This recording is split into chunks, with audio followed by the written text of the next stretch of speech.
So it doesn't matter how old you are or young you are. Prophet ﷺ want to still pick your brain. He want to get idea from you. That's how humble he was. So Osama ibn Zayd, the son of Zayd ibn Haris, and the son of Ayman, Baraka, Baraka al-Habashiyah. So Prophet called him and asked him, and he said, "What do you know about? What do you know about Aisha radiallahu anha? Do you know anything, or do you hear anything about her?" And Zayd said, "Oh Ya Rasulullah, I know nothing about Aisha but good. I know nothing about your entire family but good. They're very good people. I don't know any bad thing about them." And then Prophet ﷺ, he called Ali and asked Ali the same thing. And Ali ibn Abi Talib said, "Oh Ya Rasulullah, I know you're going through a really tough time at this time. And Allah did not restrict you, in terms of wife. You could take as many wives because, according to Islam, only Muslim could get up to 4 wives. But when it comes to Prophet could marry as much as he want." And that's what Ali was referring. Ali said, Allah did not restrict you with just to stay with a wife or 2 or whatever. You could take as much as you want. If you want, you could even replace her, or you could take. He didn't say you could replace her. He said you could even get married to other wife if you want. You don't have to be stuck on this. You could go ahead and marry other women, and because Allah did not restrict you in terms of how many wives you could take. And this is what Ali said. And this time when Ali said this, Aisha wasn't there. But when she heard this later on, she became really upset with Ali. That's why she always have like a minor issue with Ali. Even later on, with the battle, she went against Ali. Inshallah, with the other time we're going to talk about that. So because since this day, it created a little tension between Ali ibn Abi Talib and Aisha radiallahu anha because of what he said. He didn't say Aisha did anything, or he didn't say anything that Aisha is bad or anything. He just said, don't stress yourself over this. You are free to marry as much women as you want. That's what he said. And Aisha didn't like that because she felt like maybe Ali could say even what Osama ibn Zayd said. I know nothing about her but good, and that's it. But Ali said you could marry as many women as you want. Allahu Akbar. Women don't like that. So anyway, and Ali said, "Oh Ya Rasulullah, why don't you ask Barira, since she's the servant woman of Aisha, she might know more about Aisha than me." See, that's what Ali said. Allahu Akbar. And then Prophet called Barira. So Barira was a slave girl. I mean, she was very young when she, in slavery. And Aisha purchased her in her own money. When Aisha purchased her, Aisha freed her. So when Aisha freed her, she, she couldn't go. Aisha told her, "You could go ahead. I free you. Fi sabilillah."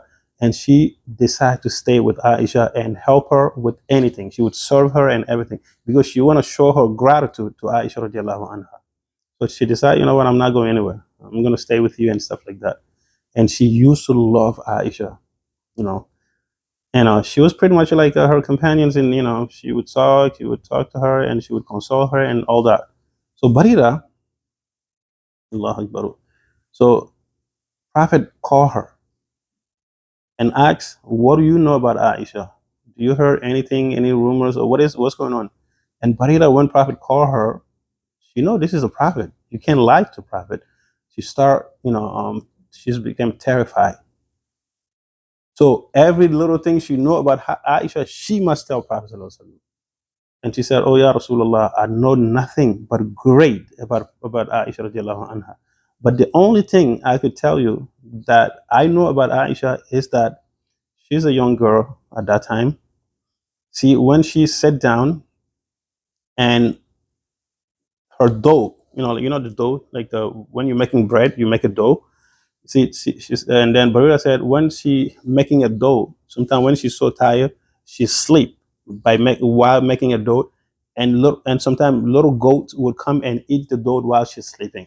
That's the only bad thing I know about Aisha. Allahu Akbar. It's unbelievable. She said because she's too young, she's naive. So sometimes when she's making her dough, sometimes she fell asleep and the God will come and eat the dough. Allahu Akbar. That's the only bad thing I know about Aisha. So now, Prophet is doing his investigations. And then at the same time, Prophet called the assembly. He gathered all the Sahaba in the masjid because he could do that. Aisha is not there. He's protecting Aisha to know about everything, to know about what's going on, even now that Aisha is gone. So he's using this time to gather everyone, all the Sahaba in the masjid, general assembly. And then, Allahu Akbar, Prophet ﷺ said, um, Prophet said, oh people, can I be can I be excused?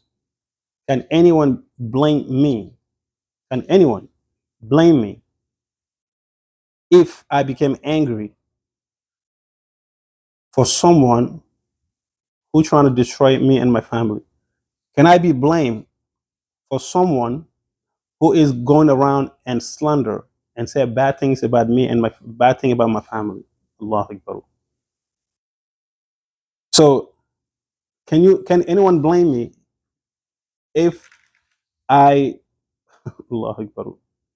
So he's saying, can anyone blame me if meaning if I show any anger or if the punishment came down on such person who is he didn't even mention any name. That's how wise Prophet ﷺ was. He's talking in in like he's talking like in general. He said, can anyone blame me or can I be excused if the for someone who who is going around and you know um slandering my family, if the punishment came down on that person, can I be blamed for it? Allah Akbar. And then when he said that, one of his Sahaba, Sa'ad ibn Mu'az, we talk about Sa'ad ibn Mu'az, he's one of the leader of the Aus. We said there were two big Arab tribes in Medina. One is Aus, the other one is Khazraj. So Sa'ad ibn Mu'az, we're going to talk about him a lot, inshallah. So Sa'ad ibn Mu'az, and he's the same Sa'ad ibn Mu'az in Badr, when Prophet called, for Badr, and the Muhajirun, people from Mecca, kept responding to Prophet. And Sa'd ibn Mu'az, he's the one who stand up and said, "Oh Prophet, are you meaning us? If you want us as the Ansar, you want us to talk, I would say, go beyond the limit, go beyond the ocean, go on top of the hill. Whatever place you go, we will follow you. We will not be the one. We will not be like a Yahud, the Jewish who said to Musa, "Go ahead, you and your Lord, and fight. We're gonna stay here. We're not going." So we're not gonna do the same thing like what Musa's people did to Musa. Whatever you want to go and fight, we'll follow you. That's the Sa'd ibn Mu'az. So this same Sa'd ibn Mu'az, he's the one now who got up again in the masjid, and he said, "Oh Ya Rasulullah, the person you are excused to do whatever you want to do to that person. If this person he is from my clan, he is from my tribe, I would cut his head off. And if this person he is from the Khazraj, if you give me a command, I would cut his head off." Allahu Akbar. See, when it comes to his own tribe, he didn't say if you give me a permission, I would. But when it comes to Khazraj, because he's not from Khazraj, he said if you give a permission, I would cut his head off. And then Sa'd ibn Ubadah, that's another Sa'd. We're going to talk about him later on, inshallah. Sa'd ibn Ubadah, he is from Khazraj. He's one of the leader too. So everyone knew exactly whose prophet is talking about. That's Abdullah ibn Ubay ibn Salul. See, Prophet, Sa'd ibn Ubadah got up and now he's talking back to Sa'd ibn Mu'az. He said, "Oh, Sa'd ibn Mu'az, you lying. You're not doing anything. You cannot kill. You cannot cut anyone's head off in my tribe. You see, you knew the person that prophet is referring to, he's not your tribe. That's why you're saying, oh, if this person is in my tribe, I'm going to cut his head. But if he's from the other tribe, like a Khazraj, give my permission, I'm going to cut his head off. You cannot do that. Meaning, because the tribalism come in, you would see that if Sa'd ibn Mu'az, he knew this man, Abdullah ibn Ubay ibn Salul, he is from Khazraj, so he's using his own tribe to say, oh yeah, if he's from my own tribe, I will cut his head off. But if he is from other tribes, I need Prophet's permission, I will cut his head off. Because he know he cannot go to other tribes and kill someone in there. That's taboo. For them it's taboo. So then Sa'd ibn Ubadah said, no, you lying. You cannot, you cannot do that. And you knew deep down, this person is not from your tribe. That's why you're talking like this. So you can't even, don't stop lying. You can't do that. And then they start disputing, arguing. And then Sa'd ibn Mu'az said to Sa'd ibn Ubadah, he said, you see, you trying to defend a hypocrite. You're trying to defend someone who hurt Prophet ﷺ and his family. You're nothing but munafiq. Allah Akbar. So he's calling Sa'd ibn Ubadah, you're a bunch of hypocrites. So I told you in the beginning, like many of the hypocrites come from the Khazraj, because Abdullah ibn Ubay ibn Salul, he is from Khazraj and he was their leader. So because of tribalism, many Khazraj followed him. Allahu Akbar. But Sa'd ibn Ubadah was not a munafiq, even though he's defending Abdullah ibn Ubay ibn Salul. And the reason he's defending Abdullah ibn Ubay Salul right now, because he doesn't want any other tribe to say a bad thing about him, even though he did bad thing. If anything, he is the one who could do something about Abdullah ibn Ubay ibn Salul. Not the other tribe members could say such thing. If anything, he would be the one, or he would be the one qualified to say something about his own tribal men. Allahu Akbar. See, now they start disputing like that. So the disputes start breaking, and they start shouting left and right. And Prophet had to calm them down. Prophet said, "This is not the purpose. I mean, why are you shouting? Why are you yelling? Why are you disputing?" And Prophet started this whole, the dispute. So, Allah Akbar. So we learn one thing, something here extremely important. You see, even though Prophet ﷺ in private, he's still investigating within his family exactly what's going on. But in public, he is defending his wife. In public, he is defending his family, because it's just a rumor. There's nothing true about it. So whatever rumor you heard about your family, you must defend your family in public. But in private, that's a whole different story. In private, you could investigate exactly to find out what's going on. You cannot jump into conclusion. You cannot draw your conclusion. No, you must go all the way to find the truth. If you have to investigate, that's fine. But in public, as long as it is a rumor, you must defend your family. That's what Prophet ﷺ taught us in this. Allahu Akbar. So now, even Prophet ﷺ wife, one of his wives, Zainab bint Jahsh, we talk about her. So she used to be married to Zayd, Zayd ibn Haris, the slave, the free slave that Prophet ﷺ freed, the Zayd that I just talked about like a few minutes ago. Zainab bint Jahsh, she used to be married to Zayd, but unfortunately they got divorced. So then she became the wife of Prophet ﷺ later on. And Zainab, the wife of Prophet ﷺ, when she was asked about Aisha, because Prophet asked different people, when she was asked about Aisha, she said, "Oh, Ya Rasulullah, I protect my ears and my mouth. I don't know any bad things about Aisha." Meaning, I'm not going to say any slander. I'm not going to say anything that is not true, that I have no proof of it. Meaning, I protect my ears for whatever people are saying. I'm not going to even listen to it.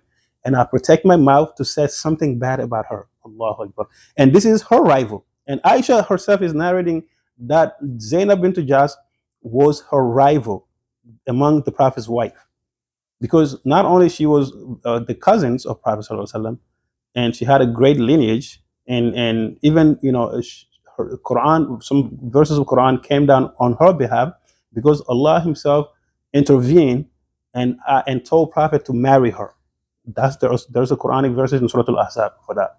So she has this honor, and Aisha says she was my true rival among Prophet's wives.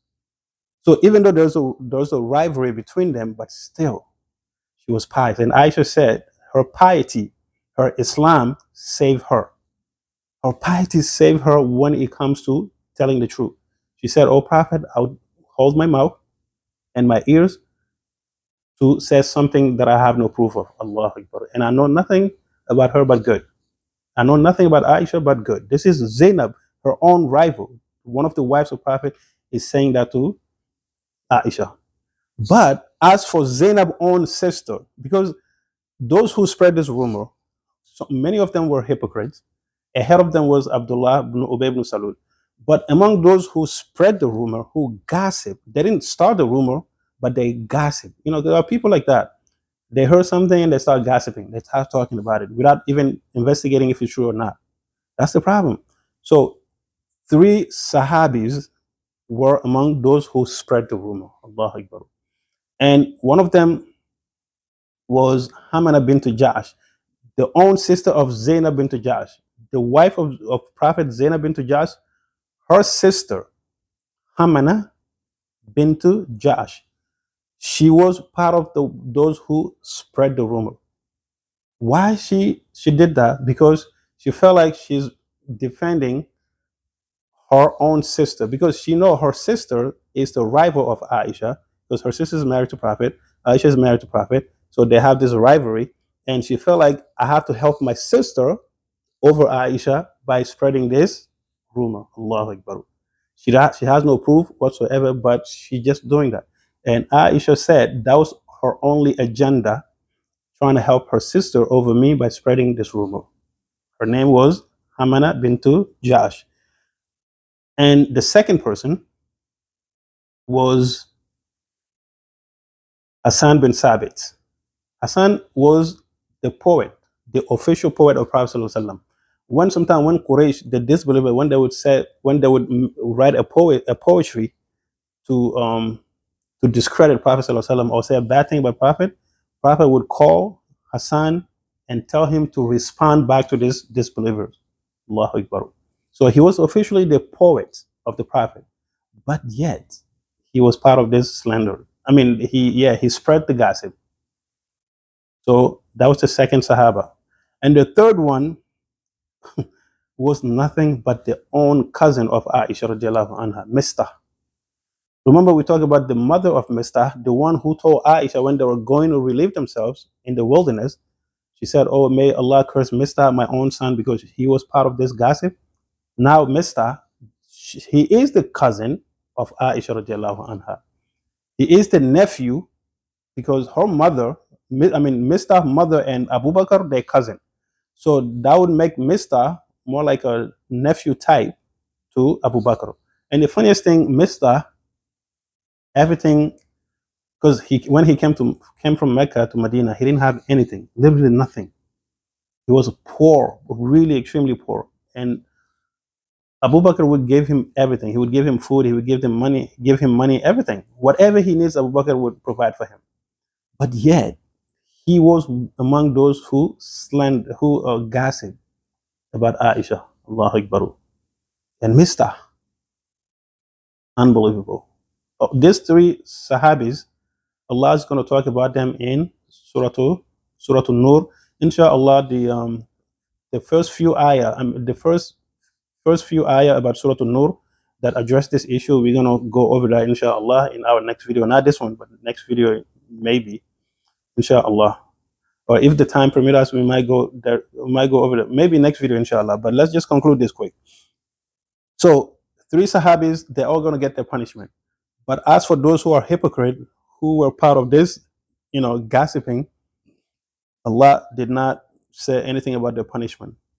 Allah did not say anything about their punishment because Allah said, "Wallazi tawalla kibarahu," and the one who took the charge of this gossiping, the one who even instigate, the one who started this slandering, which means even when Aisha was narrating the story, she came to ayah, she said, "Wallazi tawalla kibarahu," by quoting the ayah, the one that started this rumor, the one that took the charge of this whole slandering, meaning, and then she mentioned Abdullah ibn Ubay ibn Salul, he's the one who started it. And then Allah said, وَالَّذِي تَوَلَّى كِبَرَهُ, and the one who instigate, this whole thing. وكما الله بيكنتو قرآن آية بسم الله الرحمن الرحيم إن الذين جاءوا بالإفك أصبة منكم إن الذين جاءوا بالإفك أصبة منكم لا تحسبوه شرا لكم بل هو خير لكم لكل امرئ منهم ما اكتسب من الإثم والذي تولى كبره منهم له عذاب عظيم. الله أكبر. So the one who start this rumors was Abdullah ibn Ubay ibn Salul. Allah said, "Inna allazina ja'u bil ifk." Surely those who connected this lie are a party from you, meaning are people among you. So do not regard this evil that is a bad thing for you. Meaning Allah is talking to the Muslim, even though this is a terrifying thing. This is the it's a very delicate things. They're lying against Aisha radiallahu anha. But the fact that Allah, the good thing that's going to come out of this is going to be beneficial for all Muslim, in the long run. So, and Allah said, "Likul bal huwa khairun lakum," but this is a good thing in the long run for you. لِكُلِّ امْرِئٍ مِّنْهُمْ مَكْتَسَبَ, for everyone who got involved in this, they're going to get their sure punishment. Those who are truly Sahaba, they're going to get the punishment here. But those who are hypocrite, they're not going to be touched, and they're going to get the punishment in hereafter, meaning they're going to go straight to hell. Allahu Akbar. And then Allah conclude, وَالَّذِي تَوَلَّى كِبَرَهُ مِنْهُمْ, and the one who took the charge, who instigate this rumor, the one who slander Aisha radiallahu anha, lahu azabun azim, he has the ultimate punishment, the greatest punishment. Allahu Akbar. So we know what's going to happen to those hypocrites. But as for those who are Muslim, they were, Prophet whipped them 80 lashes. They were whipped 80 lashes each of them for gossiping something they have no proof of. Allahu Akbar. So that happened right after the ayah came down. Inshallah, we're going to come to the ayah. The 10 ayahs came down in just to clear Aisha radiallahu anha about this slandering. Allahu Akbar. So now that Prophet sallallahu alaihi wasallam had his investigations, he called for assembly in the masjid, and then people start arguing. They could not come into conclusion, and now people realize how serious this is. Allahu Akbar. So now Aisha at this time, she's still in her parents' house. She's still at her parents' house. So now that she kept crying and crying and crying, at some point, Prophet ﷺ came to see her in the house of Abu Bakr. Prophet asked to enter, so they let him in. And Prophet ﷺ sat. And then usually when Prophet ﷺ, every time he says something or he's going to give, a talk, he always say, Alhamdulillah. Like, especially when he started khutbah, he said, Alhamdulillah, lazi bi ni'matihi tatimmu salihat, or Alhamdulillah, Alhamdulillah. And then he would recite these few verses, or sometimes he would open up, any conversation with Alhamdulillah and then say, Amma ba'd. So you say, like, Alhamdulillah, like, especially in khutbah, for example, he would say, Alhamdulillah, nahmaduhu wa nasta'inuhu wa nastahdihi wa nastaghfiruh wa na'udhu bihi min shururi anfusina wa min sayyiati a'malina. Things like that. He would open up the conversation with that, or khutbah, and then when he finished, he would say, Amma ba'd. After that, then what followed?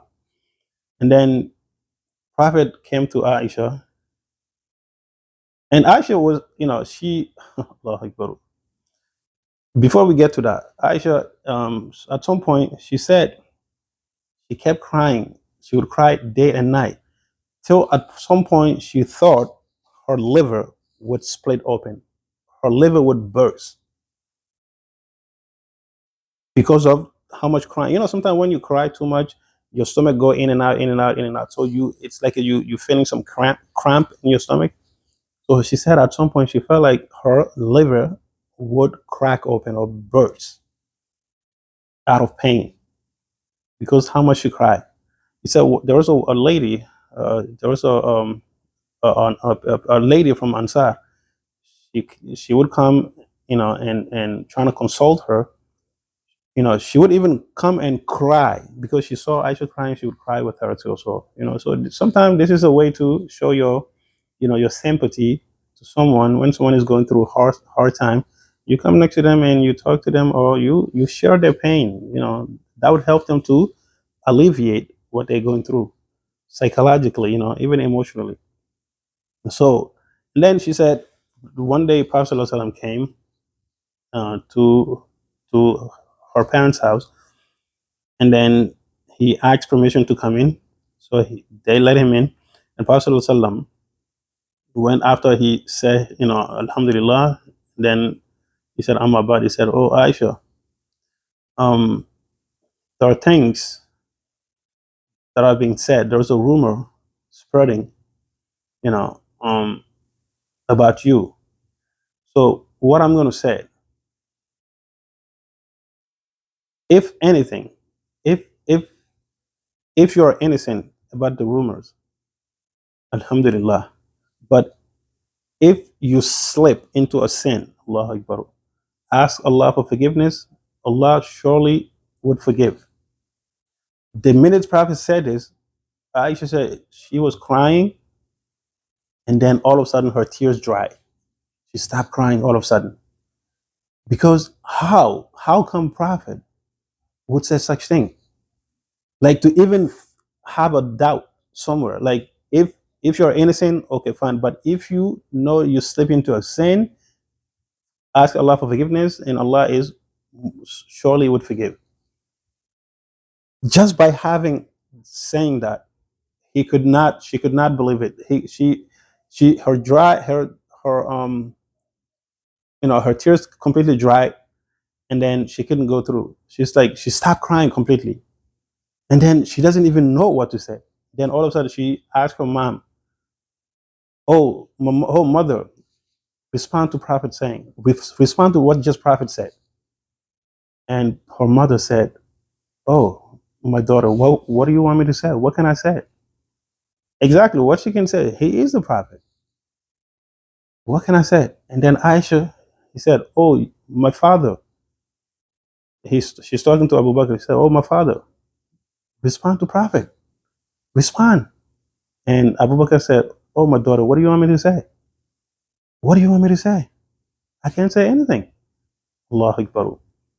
So now Aisha realized, is the whole world turning against me? Even my own father or my own mother? Or can I talk on my behalf? And then she, unbelievable, she did something, it's unbelievable. Just think about it. Allah command us to be nice, to be kind, even not to say a harsh word to our parents. وَلَا تَقُلْ لَهُمَا أُفٍّ. Don't even say oof to your parents. Not only she's surrounding with her two parents, mother and father, and with the Prophet and her husband, but this is what she said. Because what she did at this point is justifiable. Allahu Akbar. She became so angry, and she said, and this is she's narrating. She said, "I don't know what to. I don't know even know what to tell you guys. I don't know." And then she started becoming angry. She said, "I don't know what to call you guys, except that." And then she said, "I started thinking about the father of Yusuf, but I could not think of his name, meaning Yaqub. She was trying to find the name of Yaqub in her head. And she said, this time I did not memorize many of the Quran. I only know some, a few surah, but I know in Surah to Yusuf, the father of Yusuf, I couldn't think of his name." And then he said, "Yeah, Abu Yusuf. All I could tell you guys now is what Abu Yusuf said to his sons when they got rid of Yusuf." And she said, "Fasabrun Jamil, Allahul Musta'an, Allahu Akbar." And she said, "A beautiful patient, and Allah is my helper." You see, sometimes even Prophet himself cannot help you. against Allah. So she put her trust in Allah. She said, only Allah could help me in this situation. And then she turned her back in all three of them. She turned her back and stay in the bed. Allahu Akbar. And then she said, I knew the fact that I give all my trust in Allah, I put all my trust in Allah. At some point, Allah is gonna exonerate me. Allah is gonna, Allah gonna prove my innocence. But in my wild dream, I would never ever think that Allah would prove my innocence with the Quranic ayah. She never thought about that. She said maybe Prophet might see a dream that Allah would show him in a dream that I'm innocent, but I would never ever think that Allah would reveal ayah, 10 ayahs in this case. And then the next thing she knew, Prophet, became very heavy. His body became heavy. He started sweating because when the wahyu would come down to Prophet Sallallahu Alaihi Wasallam, it would become heavy. His body became heavy, and he started closing his eyes. He's shaking a little bit. That's when they realized the wahyu are coming down. So the wahyu are coming down. What the wahyu gonna say? Is she gonna be proven innocent? What the parents' reaction is gonna be? What Prophet's reaction is gonna be? How this whole thing is gonna play out? Allahu Akbar. Inshallah, that would be our next video because times is up. We have to make a new video, inshallah.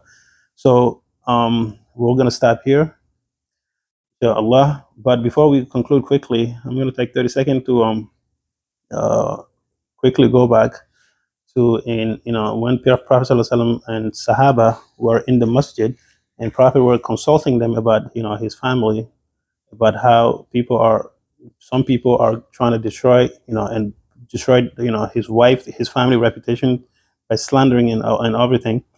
So the quick lesson we learned from this, when when you're a great person, people would do anything. People would slander you. People would tell lies against you, just trying to destroy your reputation. But always have a tawakkul in Allah. Always put your trust in Allah, and Allah will do your fight for you. Inshallah. So may Allah make us among those who would be perseverance and stuff like that. And Prophet ﷺ said there are four things quickly. So we're going to use this one and conclude it. Prophet said ﷺ, there are four things in my ummah. There are some jahiliyyah in my nation. There are some Prophet ﷺ, there are four things in my nation from the affair of ignorance, meaning from affair of jahiliyyah that would never leave them. Even though there are jahiliyyah, we as a Muslim, we're not supposed to be doing that. First of all, it's called slandering. He said, first of all, is boasting about your lineage. You see, because of the lineage, these two sides, Sa'd ibn Ubadah and Sa'd ibn Mu'az, they were fighting because of the lineage. Each trying to defend their lineage in front of Prophet Sallallahu Alaihi Wasallam. The Prophet said, four things would not leave my nations alone.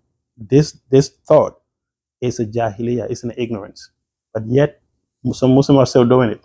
Meaning, we are Pakistani, we are African, we are this, we are American, this. So that tribalism, people boasting about their tribalism, it's not part of Islam. But yet, some Muslims are doing it. See, Prophet is saying it. And second thing, slandering one lineage. Making one people, especially in Africa, people would say, oh yeah, these people are, these people are slaves. Oh yeah, you are our slaves. You are so people call each other's name, trying to slander one's lineage and trying to denigrate one lineage. That's a thought of jahiliyyah. And Prophet said some people doing it, unfortunately.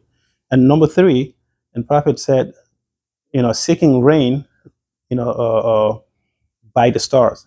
Some people, once they see some type of star, they would think because of this star, the rain would start coming down. That's a shirk. That's a shirk. Even this type of mentality, you'll find this in the villages. People would look for the rain, and some even said once we mention some type of name of the star, then the rain might come down or whatever. All those are wrong. And lastly, number four, and dwelling. Wailing means to cry over a dead body when someone passed away. Some people would cry it out, "Oh my God, how am I going to do this? We're not going to be able to survive. This person is everything, this and that." And they'll start screaming and shouting and say words that are not permissible. So wailing are still among the ummah, which is part of jahiliyyah. See, those four things. So inshallah, we're going to stop here quickly, and we say ربنا آتنا في الدنيا حسنة وفي الآخرة حسنة وقنا عذاب النار. ربنا لا تزغ قلوبنا بعد إذ هديتنا وهب لنا من لدنك رحمة إنك أنت الوهاب. سبحان ربك رب العزة عما يصفون والسلام على المرسلين والحمد لله رب العالمين. والسلام عليكم ورحمة الله وبركاته.